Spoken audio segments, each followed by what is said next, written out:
ബത്തേരി കിച്ചണിൻ്റെ ഇന്നത്തെ വീഡിയോയിലേക്ക് എല്ലാവർക്കും സ്വാഗതം. ഇന്നത്തെ വീഡിയോ ഒരു ചെറിയ വീഡിയോയാണ്. ഇന്നലെ വോട്ടിന് രാവിലെ പോകാമെന്ന് വിചാരിച്ച് ഞാൻ ഒരു റൈസും പിന്നെ മുട്ടക്കറിയൊക്കെ ഉണ്ടാക്കിയായിരുന്നേ. പക്ഷേ രാവിലെ വോട്ട് ചെയ്യാൻ പോയില്ല, വൈകുന്നേരമാണ് പോയത്. രാവിലെ പോയി വന്ന ആൾക്കാർ പറഞ്ഞു ഭയങ്കര തിരക്കാണ്, ഇപ്പോൾ പോകണ്ട എന്ന് പറഞ്ഞുകൊണ്ട് ഞങ്ങൾ വൈകുന്നേരം കേട്ടോ പോയത്. അപ്പോൾ രാവിലെ ഞാൻ ചോറുണ്ടാക്കാൻ വേണ്ടിയിട്ട് എണ്ണ നെയ്യൊക്കെ ഒഴിച്ച് അതിലേക്ക് സവാളയും പിന്നെ ക്യാരറ്റും ഒക്കെ ഇട്ടിട്ട് നന്നായിട്ട് വഴറ്റിയെടുക്കുന്നുണ്ട്. ആദ്യം പട്ടയും ഗ്രാമ്പും ഏലക്കായും എല്ലാം ഒന്ന് മൂപ്പിച്ചിട്ടുണ്ടായിരുന്നേ. കുറച്ച് പെരിഞ്ചീരകവും പിന്നെ കറിവേപ്പിലയും ഒക്കെ ഇട്ടിട്ടുണ്ട്. ഇനിയിപ്പോൾ ക്യാരറ്റ് നന്നായിട്ട് മൂത്ത് വരുന്നിടം വരെ വഴറ്റിയെടുക്കണം. ക്യാരറ്റ് നല്ല മൊരിഞ്ഞ പോലെ ആയി വരണം. ആ ഒരു പരുവത്തിന് എല്ലാം വഴറ്റിയെടുത്തു. പിന്നെ ഒരു ഗ്ലാസ് അരിക്ക് ഒരു ഗ്ലാസ് വെള്ളം തന്നെയാണ് വെച്ചേക്കുന്നത്. പെട്ടെന്ന് വേകുന്ന ബസ്മതി റൈസ് ആട്ടോ എടുത്തേക്കുന്നത്. വെള്ളം ഒഴിച്ച് വെള്ളം നന്നായിട്ട് തിളച്ചപ്പോൾ അരിയൊക്കെ കഴുകി ഇട്ട് കൊടുക്കുന്നുണ്ട്. പാകത്തിനുള്ള ഉപ്പും ചേർത്തു. പിന്നെ കുറച്ച് പച്ച ഗ്രീൻ പീസ് മേടിച്ചിട്ടുണ്ടായിരുന്നു കേട്ടോ. ഇങ്ങനെ ചെറിയ പാക്കറ്റായിട്ട് വാങ്ങാൻ കിട്ടുന്നതാണ്. ഇത് കുതിർക്കുകയൊന്നും വേണ്ട, പിന്നെ വേറെ വിട്ട് വേവിക്കുകയും വേണ്ട. ഈ റൈസിലേക്ക് തന്നെ ഇട്ടിട്ട് വേവിച്ചെടുത്താൽ മതി, നന്നായിട്ട് വെന്തൊക്കെ കിട്ടുവേ. അങ്ങനെ ചോറൊക്കെ അടുപ്പേ വെച്ച് കഴിഞ്ഞ് പിന്നെ മുട്ടക്കറി വെക്കാൻ വേണ്ടിയിട്ട് മുട്ടയൊക്കെ പുഴുങ്ങിയെടുത്തിട്ടുണ്ട്. സവാളയും ഇഞ്ചിയും വെളുത്തുള്ളിയും തക്കാളിയും പിന്നെ ഒരു ഉരുളക്കിഴങ്ങ് പുഴുങ്ങിയിട്ട് തോലൊക്കെ കളഞ്ഞ് വെച്ചേക്കുന്നതാണ്. പിന്നെ പൊടികളായിട്ട് മുളക്, മല്ലി, മഞ്ഞൾ, മസാല, പെരിഞ്ചീരകം പൊടിച്ചത്, അത്രയും സാധനങ്ങൾ എടുത്തിട്ടുണ്ട്. പിന്നെ എണ്ണയിൽ കടുകൊക്കെ പൊട്ടിച്ചിട്ട് ഈ അരിഞ്ഞു വെച്ചേക്കുന്ന സാധനങ്ങളെല്ലാം ഇട്ടിട്ട് നന്നായിട്ട് വഴറ്റിയെടുക്കുക.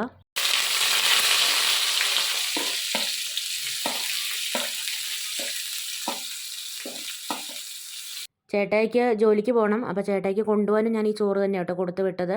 ചേട്ടായി ജോലിയൊക്കെ കഴിഞ്ഞ് വന്നിട്ടാണ് ഞങ്ങൾ വോട്ട് ചെയ്യാൻ പോയതും. പിന്നെ ഞാൻ കുറച്ച് സർവ്വസുഗന്ധിയുടെ ഇല അതും കൂടെ ഇട്ട് പാകത്തിനുള്ള ഉപ്പും കൂടെ ചേർത്ത് നന്നായിട്ട് വഴറ്റിയെടുക്കുന്നുണ്ട്. കറിവേപ്പില ഇട്ട് കൊടുക്കുന്നുണ്ട്. ഇനി സവാള നന്നായിട്ടൊന്ന് വഴന്ന് വരട്ടെ, കുറച്ച് നേരം അടച്ച് വെക്കാം.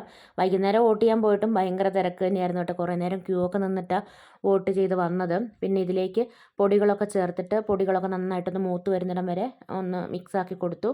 അത് കഴിഞ്ഞിട്ട് അതിലേക്ക് തക്കാളിയും ഉരുളക്കിഴങ്ങും കൂടെ ചേർത്ത് കൊടുക്കുക കേട്ടോ ചെയ്യുന്നത്. ഉരുളക്കിഴങ്ങ് പുഴുങ്ങി വെച്ചതായതുകൊണ്ട് വെന്തിരിക്കുന്നതാണല്ലോ. ഇനിയിപ്പോൾ അങ്ങനെ ഒരുപാട് വേകാനൊന്നുമില്ല.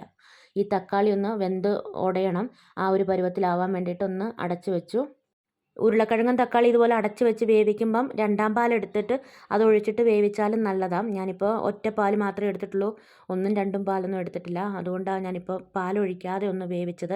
പിന്നെ ഒരു ശകലം ഉരുളക്കിഴങ്ങ് ഉടച്ചൊക്കെ കൊടുക്കുന്നുണ്ട്, കറിക്ക് നല്ല കൊഴുപ്പ് കിട്ടാൻ വേണ്ടിയിട്ട്.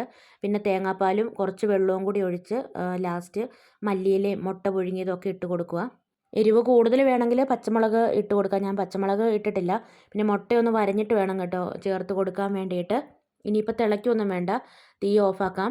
രാവിലെ കഴിക്കാൻ വേണ്ടി ഞാൻ കുറച്ച് ഉപ്പുമാവും ഉണ്ടാക്കിയിട്ടുണ്ടായിരുന്നേ. ഞങ്ങൾക്ക് ഇപ്രാവശ്യത്തെ വോട്ട് നെന്മേനിക്കുന്നില്ല, ചേട്ടായുടെ ഒക്കെ തറവാട് വീടിൻ്റെ അടുത്തുള്ള സ്കൂളിൽ ചേട്ടായിയും ചേട്ടായുടെ അച്ഛനും ഒക്കെ പഠിച്ച സ്കൂളാട്ടോ, അവിടെയായിരുന്നു വോട്ട്. ഇങ്ങോട്ട് മാറ്റി കിട്ടിയില്ല ഇപ്രാവശ്യം.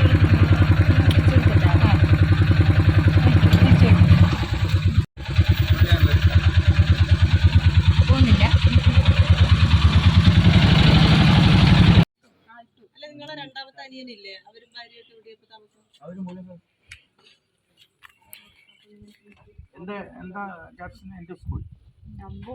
പണ്ടൊരു ഓല മേഞ്ഞ കെട്ടിടമായിരുന്നു കേട്ടോ ഇവിടെ. എന്റെ വിദ്യാലയം കാണുന്ന ഈ പണ്ടത്തെ ഓലക്കാണ്. ഞങ്ങൾ വോട്ട് ചെയ്യാൻ പോയ സമയത്ത് ഇവിടെ പാർക്ക് ഉള്ളതുകൊണ്ട് കുഞ്ഞിപ്പെണ്ണിന് ഒരു ബോറടി ഒന്നും ഉണ്ടായിരുന്നില്ല. അവൾ ഇവിടെ ഇരുന്ന് കളിക്കുമായിരുന്നേ.